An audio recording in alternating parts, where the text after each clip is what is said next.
pressure. Ah, there goes my dye. So that took about 3 minutes.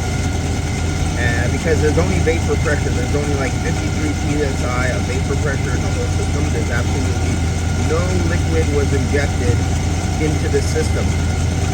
Well, somebody's going to ask the question, then why do I see liquid? And you know what? I'm not going to give you the answer. Because if you know the gas laws, and if you understand AC, then you know why there's liquid here.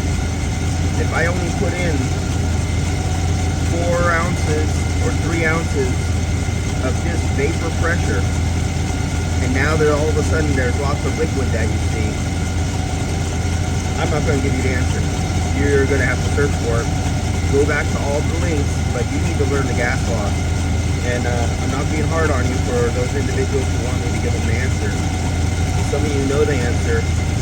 Some of you will learn so much more trying to seek the answer and find it out. Remember, this is the vehicle that we're trying to save the compressor. Oops. Save the compressor from being replaced. That's my pad thing. Don't want to damage it. And as you can see, we're operating negative pressure. We're in vacuum on the low side. We're 51 psi on the high side. And there's going to be those guys who say, wow, you're going to burn up the compressor. You have no superheat or subcooling coming to it. Well, it's only 50 some degrees outside. And there's no load. And you say, oh, but you got this over there. There's so little pressure in here and it's so cold. It doesn't matter. But here's the other thing about this compressor that's different about this compressor. Why this compressor and a few other old ones like this are almost impossible to burn out. But guys do succeed on burning them out, and you really got to be screwed up to burn up one of these compressors. They have their own oil sump pump. There's roughly 6 ounces of oil in the sump. It has a dip tube going down it. It has a oil pump, that cross-filled crankshaft, and it feeds oil to everything. Everything gets lubricated.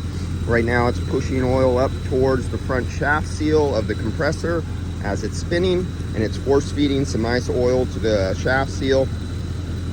I'm gonna go get my electronic leak detector, let this run another few minutes, and come back here and start searching for leaks with the ultrasonic leak detector and the refrigerant identifier.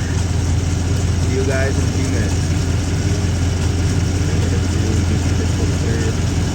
There we go.